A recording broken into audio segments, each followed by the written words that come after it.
Welcome to Strive with Crystal, where we speak truth, seek healing, and shine light on the power of resilience.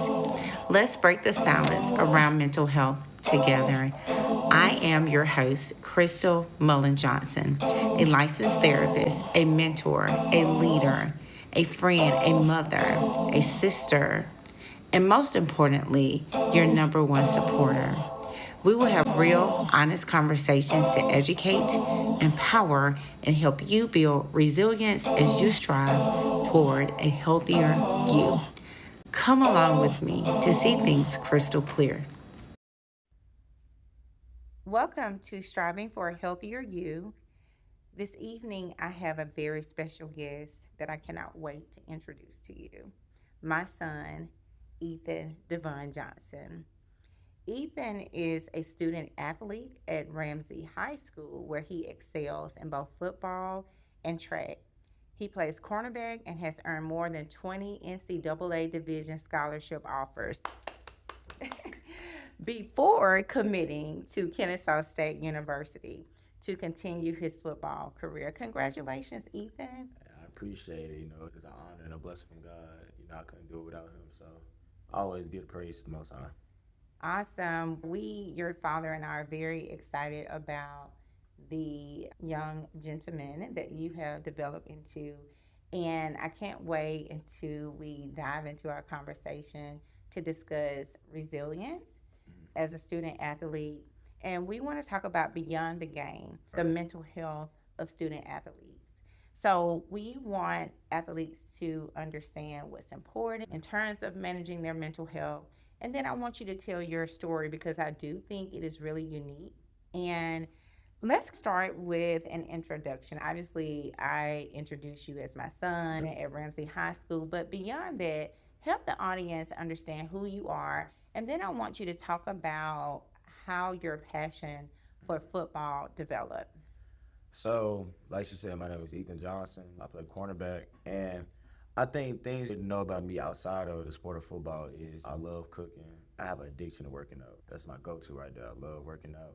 I just have a passion for God and being big on my faith. That's one thing that's kept my head on straight and really led me to have such a great work ethic and have great discipline. My passion for football didn't start till later. I started playing football my 10th grade year. Before then, I was playing baseball and basketball, and I just knew from the jump. When I started playing baseball, I was like, man, I just know I want to go pro sports. It didn't Right. matter what sport. I just knew my passion was with sports. Baseball, basketball, golf, anything. That was just my passion. And so going up into my 10th grade year, basketball wasn't really working out for me. I was great. I was really good at it, but I didn't get the opportunities I wanted. And so my coach, Ronnie Jackson Ramsey, he convinced me to come out to the football field, gave me a shot. And by the third game of my sophomore year, I was starting. And then from there, the offers came rolling in, and I developed a really good passion for it. I remember Ethan telling me that he wanted to discontinue playing basketball. I was totally disappointed because I recognized he had unique skills. So there was a little selfishness attached to wanting him to continue in that arena. And not only that, Ethan's father and I had introduced him to different sports. He played baseball, which I loved. He was really great at the game of baseball. He's played basketball. He really enjoys the game of golf. I've always been really impressed with how talented he is, but decided to play football, I was nervous. I was nervous about him potentially getting a concussion. I was nervous that he was going to be behind or not have an opportunity to play on the field because kids start playing football fairly early. So I think one thing about football that really attracted me to it was not only how hard it was, but how it can shape you to be a better person in the future. See, the thing about football, it teaches you discipline. You having to get up all week at 6 in the morning, work out for 3 hours, and then you having to go after that and work out again, train on your own time. So I really think it prepares you for later in life where you not only are going to have responsibilities and not have somebody lean on your back for you to do those responsibilities, but it teaches you the discipline to keep going with it. And it shows that over time, you keep going and going, it's going to pay off. So I think football, it really sets you up for later in life and helps shape you into a better young man. And so, self discipline, is this something that is intrinsic, or is this a skill that you develop by way of someone motivating you or encouraging you to maintain this routine? In my opinion, for me, self discipline comes with passion. So, for example, I've always been disciplined, like with my work ethic and craft, whatever sport I was playing, and that's because of how passionate I was for it. And so with football, once I really developed that love and passion for it, I made in my mind, this is really for me. My discipline and passion led me to all of that. So I feel like discipline is driven from passion.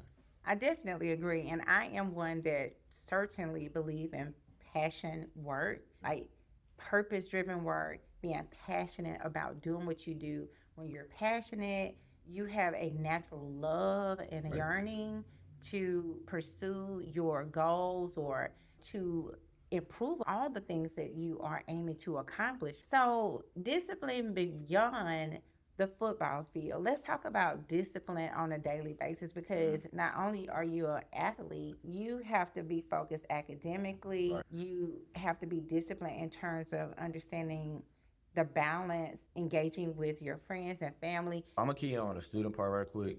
So a lot of people in today's generation really get it mixed up as athlete student, not student athlete. For one, you have to know you cannot play on the field if your academics aren't right. But you can have dreams of playing in college, NFL. You gotta take care of your work. Like that's period point blank. You don't know when baseball, basketball, you don't know when it's gonna end. So you gotta have something that's a backbone, Mm-hmm. and you gotta be good in the classroom. That's period point blank. And success in the classroom translates to on the field. I Agreed. promise you it does. So it's not athlete student, it's student athlete. See, my thing is I like to get all my stuff out of the way. Kind of like morning, afternoon. Like I can have the rest of the day with my family or whoever I want to spend it with. So it's really like time management in that case, but you gotta keep the main thing. And that's your sport or your passion. What life lessons has football taught you? For one, it teaches me you're not doing everything for yourself. You got to get rid of that selfishness. You're not gonna succeed with it. One, football is a team sport, so you got to know I'm performing. I'm doing my job for others. They're doing their job for me as well, so we all can succeed. So, tell us a bit about your pregame routine. What does that look like? Pre-game for me, man. Number one thing is taking care of my body. So I make sure I always get taped up, my wrists, ankles, anything I know I have a little tweak with. Second of all, my flexibility and stretching. I gotta be flexible. My body's gotta be loose and warmed up. And third, I meditate. Honestly, for me, I like to picture myself in that moment, making that play, or just on the field already. So I Right. do a lot of meditation and listen to calming music, and of course, eating good music. You gotta feel your body before you play. So, let's talk to the audience a little bit about your meditation. So me, it's like meditation. It kind of comes in. I isolate myself. I sit in my own space. I have a little music playing, kind of like maybe a little Drake, Jeezy, maybe a young voice sometimes. But when I'm meditating, I like to listen to more calmer music, maybe some gospel music sometimes. And then when I finish that, when I feel like it's kind of time for me to start getting ready, that's when I start. I'll talk to God for a little bit. I'll take 3, 4 minutes, talk to God, ask Him for protection. Just help me get through the game, no injuries, and perform to my best abilities that I know I can perform to. I know that I got God and it, I can do anything. I feel like it's a perspective on things. Okay. So even when something bad happens, it's not bad. It's just a teaching moment. It's a teaching So I moment. feel like You can that, grow yeah. from So that. I feel Yeah. like that faith in God, it really a different type of confidence in me, and that's Okay. why it's in my pregame. So, we're going to start talking a little bit about mental health. Okay. So, I do understand that you are a Christian. You've spoken about your relationship with God. You recognize the importance of having that closeness with Christ. Right. And I see you reading your Bible. I hear you sharing the word, which that is a form of discipleship. And I think that it's critical to have that relationship with Christ, especially as you're transitioning. Have you struggled with pressure, anxiety, or self doubt? So let's talk through the pressure. Let's talk through anxiety. Let's talk through grief. Let's talk through depression, because there have been some life challenges that has impacted our family, if you will. So talk through how you've dealt with that as an athlete. I think I will touch in on the depression part first. So for one, depression it comes from all different type of things, and it becomes to a point where it's kind of become you become absent with yourself. And for me to get through that, it took some years, honestly. because it's a process. Healing doesn't just come like this. It takes time, it takes steps. And so you want to make sure you're making steps in the right way for progression. And so getting through depression, it doesn't mean I think in this generation people like to vape, people like to smoke. They think drinking or partying is a way to cope with it, and it's not. Honestly, those are things that it sends a signal to your brain. They just cancel it out for a small little second. You have to find a permanent solution. You have to get to the root, and you have to come to peace with things. So with depression, I feel like for me, it was again finding something I'm passionate about, and I had to find a reason. See, earlier in my life, I was selfish and everything was about me, and I was doing everything for myself. But I had to learn after going through different losses and different things, it was bigger than me. That's And significant. I had to learn that with my passion, these things I want to do, let me put my energy for somebody else. I'm going to do it for somebody else, not just myself. And so with that, it kind of gave me steps and it kind of took me out of my depression. One thing that really got rid of it was my faith. Like she said, I really started trying to pursue God. And not everybody believes in God, and that's okay. You gotta have self belief and know that you can do it. So Yeah. I feel that's one thing that helped me take a step out of depression. So with anxiety and a lack of confidence, I dealt with that a lot. For instance, basketball, man, I work at basketball, 1,000 shots in gym every day. I go on the basketball court and it wouldn't show up. Yeah. And that was simply because I wasn't confident in myself. No matter how hard I worked, I just wasn't confident. And I think part of that was because I was dealing with things, kind of, it lowered my confidence. But then once I realized, for me, I realized having God, having that Holy Spirit in me, it made me bigger than everything on this earth. Absolutely. And Absolutely. so all the negative things, it turned into positives for me. And it changed my perspective. Confidence comes from yourself and self belief.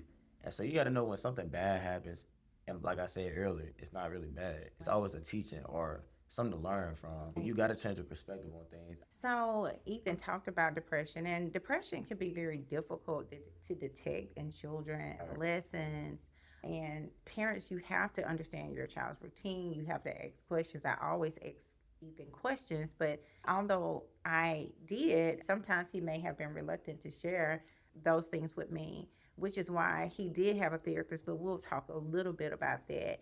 But the signs and symptoms of depression, we want to pay attention to changes in their sleep, meaning they can sleep too much or not sleep enough, changes in their appetite, withdrawal from social activities, loss of interest in activities that they usually enjoy, irritability, hopelessness, feeling like their future is bleak, and suicidal ideations. And monitor those symptoms if they persist for 2 weeks or more and they cause impairments in their functioning. Consider reaching out to a mental health professional. And it was difficult to accept as his mother, but I noticed that he was sleeping a lot.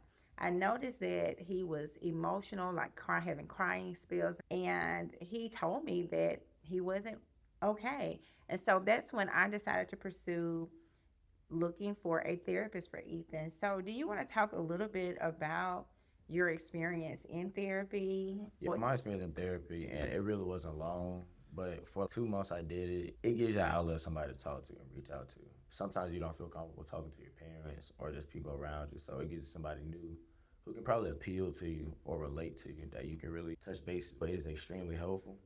It does give a really good outlet for people. Everybody has to find their own thing to help with their mental health. Because, like I said, it's your mental health. You're not the same as everybody, and you got to know that. So not what everybody does is going to work for you. So I feel like you always got to find your own thing. But therapy, it definitely gave me an outlet, somebody to talk to, and it kind of kick-started my expression. It really started helping me express myself more. And when I finished with that, it kind of helped me when it came to certain things. I was more expressive about my feelings. So you learn to communicate your emotions. And so that's how therapy can be beneficial in learning how to communicate, learning to regulate your emotions, learning to problem solve, increasing your self confidence. So there are definitely benefits to therapy. So if you're a student athlete, don't hesitate to pursue therapy. And like Ethan said, therapy works well for some people, whether it's short term or long term, and also finding a good fit as a therapist. But eventually, Ethan will have a sports psychologist that he will be working with. So, you talked to us about pressure, And some kids decide to vape or engage in recreational drug use. What message do you have for student athletes about engaging in those reckless or unhealthy habits? For one, it might seem good now, but later it won't. I promise you it won't. It might provide some relief now, or you might not see any effects of it right now, but down the road, it will. You got to look at some of the best athletes in today's game. For instance, LeBron. He takes care of himself. He doesn't do drugs. He doesn't smoke. He doesn't drink. But you gotta understand that taking care of your body the long term effects on your body. And Absolutely. so you're putting toxic chemicals in your body. Your body is a temple. You have to take care of it. You have to feed it the right things. Giving it the wrong things over time is gonna show a decline. Your bones are gonna get weaker. Your muscles aren't gonna be as lean. You're not gonna be as twitchy or as fast as you want to be. So it's an overall decline in your health from it. Absolutely. And I'm glad that you choose not to drink, choose not to use drugs. And this is a very important message for athletes, but for people in general, because at times people choose unhealthy ways to cope, but the problem is still there. So just kind of keep that in mind. There are healthier ways that you should choose to cope. All right, so let's talk a little bit about mental toughness. So, of course, people assume athletes are mentally tough all the time. And there's this thought process associated with black boys in general that y'all should always be tough, always be strong. I feel like for one thing, it's okay not to be okay. And a lot, like you said, is a stigma of assumption that young black men or just athletes in general, they're always okay. They're strong mentally. And to be honest, a lot of times that's not the case. A lot of professional athletes I know, collegiate athletes or just high school, they always have something going on in their life. You don't know people's stories, so you really don't know what they're going through mentally or even physically. Mental toughness is really like, and to be fortified mentally, I feel like you got to be more in tune with your soul and your own self. Wow. And Yeah. that's why I say it comes to really taking care of yourself and your body and your mind. You got to do things that work for you. Like, for instance, if you feel good cooking and that relaxes you, do that. You gotta find something that takes the stress and load off of your brain, Okay. honestly. Because when you just keep pounding at yourself, at some point you start seeing effects from it. And you start seeing the decline in your mood, your confidence, and your performance. Speaking of seeing, of course, we know social media plays a role in how some people perceive themselves, right? We call that what the social comparison. Not thinking that you're where you should be in life, not thinking that you're good at what you're doing. Has social media influenced you in any way, be it negative or positively? I say in the past, I used to pay attention a lot with social media, like updated rankings and stuff like that, because that's just what my field was. You have a social status depending on how high you rank, how many stars you have, stuff like that. But I had learned probably around the beginning of my 11th grade year, none of that matters, Right. honestly. It's just for publicity. You have to know with yourself that you're the best. And what I mean by that is you have to know all the hard work you put in. You have to know everything that you're doing is going to pay off at some point. It may not be now, but it's going to come later. And so you can't want immediate results. And those people on social media, you don't know what they did to accomplish that. And what I mean is you don't know how hard they've been working, how long they've been working, or what all they did. So you can't knock somebody or get down or compare yourself to somebody on the internet. You don't know that person. You don't know what they did. You got to worry about yourself. That's a problem with a lot of people. A lot of people today be more worried about others and not themselves. When you really focus on yourself, you really see a lot change in your Absolutely. performance, like I Right. said, confidence, discipline, and just overall mood and everything. So you really gotta start paying attention to yourself and not others. So, how do you avoid burnout? Because you train, I know, is it at least twice a day? Shoot, yeah, a lot of times, 3 times a day. So, tell us, how do you avoid burnout? I actually get up and work out, typically around what, 5:36, Yeah, and or possibly 6:30, depends on the day. But I do work out at least 3 or 4 days a week, sometimes yeah, 4 or 5. Do you set an alarm? yeah. Do you make sure you fix a breakfast for yourself or have breakfast to transition out the house? You have your protein shakes, pre-workout, Yeah. post-workout shakes. Like you do all the things. And so, of course, waking up at 4:50 a.m. almost every day, I set an alarm. And of course, I don't want to wake up that early every day. It's summertime. I want to Yeah. chill, but I got to take care of my business. So I have enough self discipline to be like, hey, I'm going to get up. get this out the way. After practice, so we practice from 6 a.m. to 9. So after that, I go into a whole nother workout. And so it is doing, like I said, it's doing what you don't want to do that's going to separate you. And I promise you, when you do the bare minimum, you're going to get bare minimum results. And I told myself, I'm not going to be average. To not be average, I can't do average things. Being average would be taking plays off, or being average would be after I work out, I'm just go sleep at home and not do nothing else for the rest of the day. To separate yourself, you really got to take another step. And so that's going to be like, hey, I'm going to get one more workout in, then you got to do extras. And avoiding the burnout part, that's really, like I said, taking care of your body and knowing what to do for your body. See, it's a science behind it. Everybody's body is different. So you got to know what works for you, and you got to know when to do it. And like with my body, I can tell like, okay, I'm having a muscle spasm here, or my hamstrings are getting tight. So it's got to be a discipline to not only just get up and work, but to sit down and rest. Rest. Yeah. So, who has had the biggest impact on your mindset? Of course, you and my father have had a big impact. I think my cousin that passed, EJ, he's had a great impact on my mindset. I feel like my cousin was always himself. And to translate that to me is no, whoever I'm around, wherever I am, I'm gonna always be me. I'm gonna talk the way I talk, I'm gonna walk the way I walk, and I'm gonna do what I do.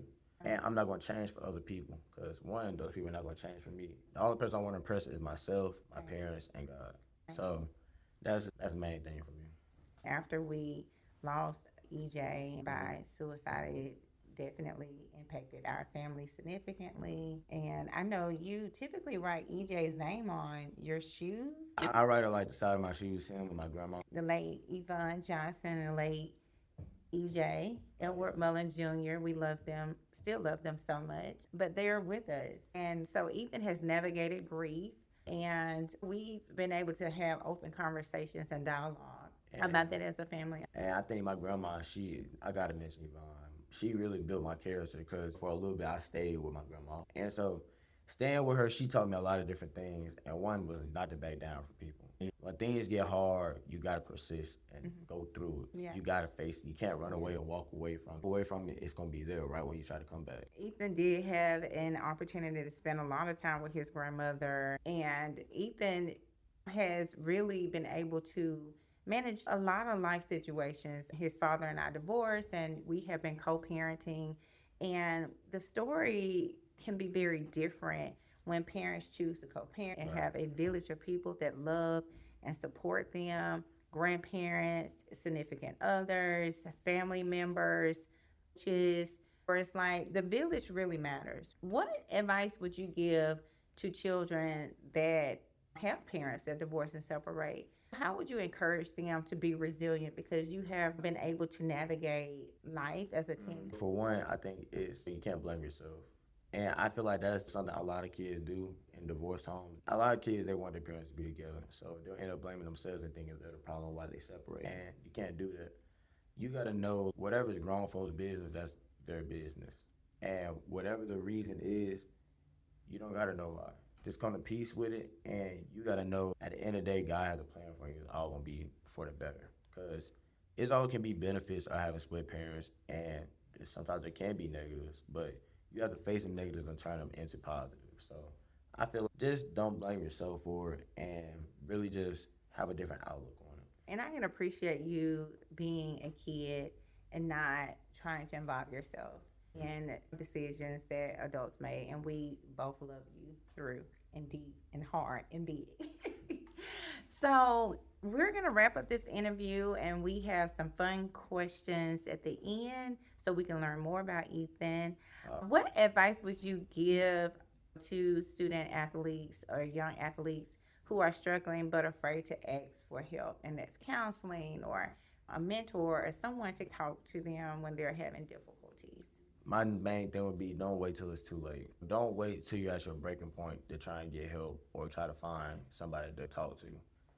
It gets to a point where it is too late, because you already hurt yourself too much. Your mental health has already declined so much. It takes a lot to pull you out that hole. So don't wait till it's too late. Do it now. Go ahead and get out the way so you can go ahead and help yourself. Because when you're strong mentally, you're going to be strong in whatever you're pursuing. All right, so Ethan, it has been great interviewing with you. So what do you enjoy doing most with me? I say honestly everything. I'm grateful to have a mom and be able to spend time with her because I know it's a lot of kids who don't even have that ability. It's just enough of a blessing to even do something like this with you, Yeah. spend time with you, work out with you, cook with you, or just even talk to you every night eating dinner. That's a blessing itself. So I enjoy everything with her. To be honest, I can't just name one thing. I want to thank you for supporting me on my journey establishing Strive. I mean, Oh yeah. I could not have done this without you and the support of your dad being an amazing father and your village, your aunt, your uncle, my brother, and sister in law, EJ and Elena, like our whole village. Okay. So, who is your favorite NFL player? That's how I have a couple. Okay. I think my favorite would probably be Pat Surtain or Devin Witherspoon. Okay. And I kind of model my game after those guys. Devin Witherspoon, he's long and physical. Like he's physical, and Okay. I'm a tall physical corner myself. Okay. So I kind of model that. And then Pat Surtain, he's the best corner in the country. And Oh, wow. the whole NFL, he's patient. He knows what he's doing. He's smart on the field. He doesn't just play with his physicalness, but with his brain too. So I feel like Devin Witherspoon and Pat Surtain, those are my I favorite love two. that. Okay, so here we go. What's your dream stadium to play in? I ain't gonna lie, that's hard. I think the horseshoe, Ohio State. I Oh, think yeah, that'll I be think cool. that stadium be rocking. Honestly, any big stadium, just it's Okay. just surreal to me. Yeah, like all my visits I went on, Texas, Bama, Florida, like all the stadiums, the atmosphere, the fans and stuff. It was just so it's just any stadium. I'm just excited, and of course Kennesaw State, because yeah, gotta Yeah, be Kennesaw State. absolutely. So, what's your favorite pregame song? It's crazy. I don't have just one pregame song. That's okay. You can have more than one. Okay, well, I play I'm that. familiar. Melodies from Right. heaven. Yeah, I play that a lot. I ain't gonna Rain lie. down on me. I love Okay. that song. Okay. All right. So, what's your hardest workout? My hardest workout. Any workout with my trainer, Coach Kevin or Coach Mike, those are my hardest workouts because they be having me working like Yeah. 2 hours straight just Are their grinding. workouts more difficult than mine?